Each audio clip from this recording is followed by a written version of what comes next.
to Trees and Turtles. My name's Imogen. In today's video I'm sharing 8 things you need to know about waking up early. If you're not already subscribed, make sure to do that, give this video a thumbs up, follow me on Instagram, and let's get started. So I've been waking up early on and off for the past 5 years.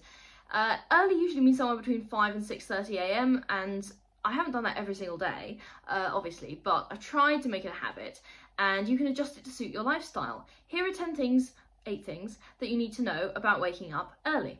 And number 1 is that it will suck to begin with, okay? This seems obvious, but I gotta mention it. It will suck to begin with, okay? Adjusting your sleep schedule to be earlier is a challenge, and it will suck initially. However, 2, you will be amazed at how much extra time you have, okay? In the early days, I almost didn't know what to do with all the extra time I had. And the amount of time that you're gonna have to work on your goals uninterrupted is gonna be amazing. So stick with it.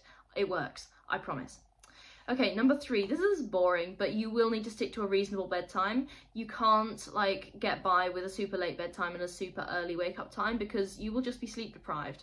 And being sleep deprived is a recipe for being unproductive, unfulfilled, and unhealthy, okay? So you need to stick to a reasonable bedtime. For years, I was going to bed at 9 PM, and these days I target like 10 PM, okay? This kind of restricts my ability to make time for hobbies in the evenings, so I give myself breaks sometimes. Like, for example, I'll go to a concert in London and I'll get back at midnight, okay? But that's one day, it's not a pattern, okay? So yeah, do I have breaks? Sometimes, yes, I do. But I try and stick to a reasonable bedtime most days. And if I've gone to bed super late, I won't like try and get up super early. Prioritizing sleep is always really important because it makes sure that you are healthy, and you can't be productive if you aren't healthy and taking care of yourself, okay? So stick to a reasonable bedtime.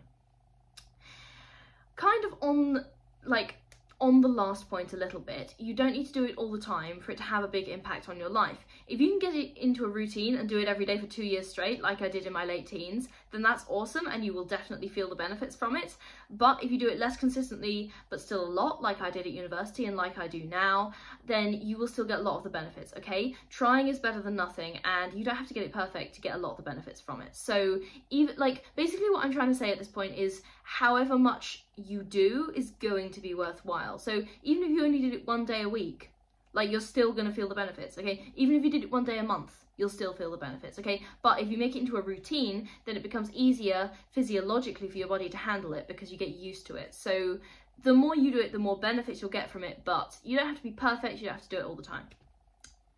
You can always try again. This is a big theme throughout all of productivity, but it really applies to waking up early as well, because you literally get an opportunity to try it again every single day, okay? So as long as you're alive, it doesn't matter how messed up your sleep schedule is, you can always get it back on track. Failed? No problem. Try again, okay? So I think the important thing here is to not let failure become a pattern, okay? So if you fail your task 1 day, don't let it happen the next day, okay? And constantly be trying to get back on track, because it's really important to ensure that it doesn't become something where you're like, oh, I've messed it up, so I'm gonna give up. No, why would you do that, okay? So you can always try again, and you should try again, okay? Keep at it, be persistent. I don't need you giving up. All right.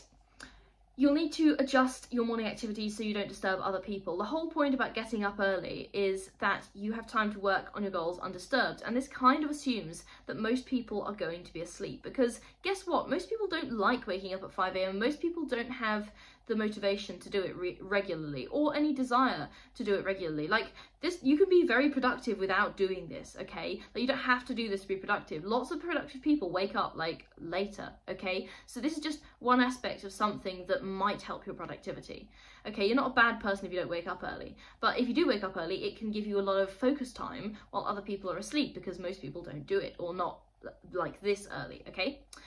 Getting up early is great for the peace and quiet, but other people are still asleep, so you need to kind of adjust your routine a bit. If you want to do super loud workouts, that's probably a bad time, unless you're going to the gym or outdoors to do them, okay? I found the early mornings were great for studying, because this is a really quiet activity. I was just sat at my desk and with my textbooks, and it was completely silent, okay? So that's a really good sort of morning activity. So basically what I'm saying is be considerate of everyone else around you, and try and adjust your routine a little bit so you don't disturb anyone. I mean, at the moment I live by myself in a flat, so I can turn the lights on whenever I want, it doesn't disturb anyone, but I have to be like considerate of my downstairs neighbour and not like work out super loud at 6 AM, okay? So all of that is important. So basically I'm just saying, like, be considerate, people are sleeping, you're achieving your goals, but achieve them quietly. Use some of the time that you gain for yourself, okay? If you're sacrificing evening time so you can keep an early bedtime, then you want to give yourself some time for hobbies and self-care in the mornings, rather than being all about productivity. Now, I've talked in other videos about either choosing mornings or evenings for productivity, and I do still stand by that because, you know, you still have an evening if you're going to bed at 9 PM, like, you do still have some time in the evenings, but equally it is also important to make time for at least a small self-care routine in the mornings, okay? Absolutely work on your goals, but also take care of yourself so you don't start to resent never having time for anything fun. And again, coming back to that idea of like breaks, sometimes I take a day off and I'll stay out super late, okay? You're not a machine, you're a human being, and you need time off for fun as well. So make sure you keep that balance, but overall, it is a very productive habit and something that I highly recommend doing, if not every day, then at least most days. Okay, that's 8 things you need to know about waking up early. If you're not already subscribed, make sure to do that. Give this video a thumbs up. Follow me on Instagram. I will see you guys in the next video. Okay, bye!